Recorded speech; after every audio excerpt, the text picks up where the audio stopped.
Welcome to the Collectibles Show. My name's Aaron LaPedis. I'm your host tonight on this great new show all about collectibles. Every week we have an expert to tell you anything you ever wanted to know about how to find them, how to take care of them, and even how to sell them.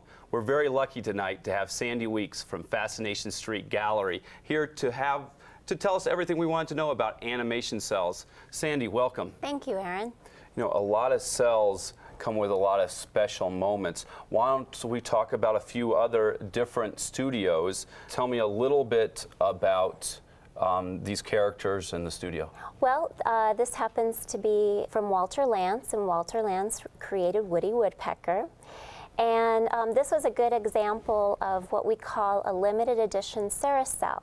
It's actually made by a silk screening technique as opposed to being hand painted. In fact, a good way that you can tell, I put them on two separate sheets here. Okay, if you were to flip the first part over, this is a little tricky. It's see-through. Yeah, it's see-through. This is a sheet of acetate, and on the back of it, you'll also see it's kind of has like a white film behind it. And so you would take the cell and the background, there we go, and that would create the limited edition.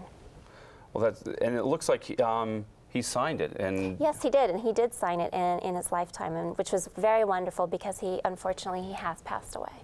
Well, let's go to Chuck Jones. I'm going to remove this cell, and let's look at something that Chuck Jones did. One of my favorite characters, Mine too. E. Coyote. This is Wile E. Coyote, and this happens to be a hand-painted limited edition. Only 750 in the entire edition that were made. Each one is individually hand-painted by an artist. Chuck Jones actually did the original pencil sketch to this piece, and then of course he has animators and cell painters actually paint them for him, but then he comes back in and actually personally hand signs each one of them as his approval.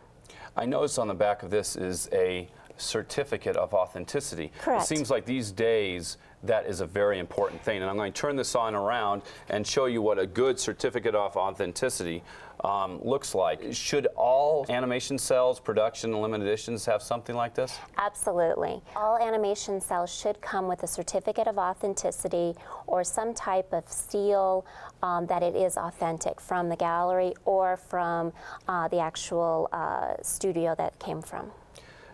On this one, Yosemite Sam. Yes. This is what we call a model sheet, and model sheets were used. Each animator would have them tacked up above their desk, and this is how the character would be in exact proportion. And the lower portion right down here, you see the size of Yosemite Sam, how big his head and his hat compared to his body should be.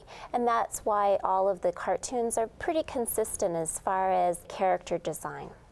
So basically, all the artists had a model sheet so they went for it. And since it was so popular, they created a limited edition out of it. Yes, they did. Yosemite Sam happens to be a very popular character. They like that rough and toughness of this very ornery ombre. Wasn't it one of the animators, if I remembered looking at some of the bios, that he did it of himself? Yes, Friz Freeling actually designed Yosemite Sam after himself. He was a very ornery person to begin with, and he created the character Yosemite Sam. Great. Well, we're going to move on. We're going to go to the next cell, and it's not a cell, it's actually a sketch. Yes, it is. Tell us about this. This happens to be an original production sketch of Daffy Duck. It is from Return of Duck Dodgers in the 24th and a half century, so it's a little bit more contemporary. But this is what animators would actually do. So if you can imagine doing 24 of these pretty incredible pencil sketches for 1 second of a cartoon, and then having to transfer it to a sheet of acetate, it's pretty time consuming. I see a hologram seal. Yes, the hologram is done by the Lina Jones Enterprises. They created this hologram, and this is how they can tell whether it's authentic and it has a registration. Also want to point out one more thing too on pencil sketches. A lot of collectors just collect pencil sketches because they tend to be a lot more affordable than a hand-painted cell or a production cell. And also, it's what the animator actually did. There's a lot of notes on it. Some of them can be quite interesting.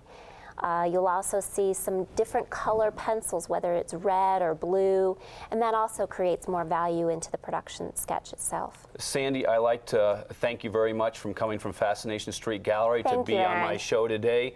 And for all you viewers, thank you very much for viewing me tonight. And remember, one person's trash is another person's treasure. Thank you. Have a great night. I'm Aaron LaPedis.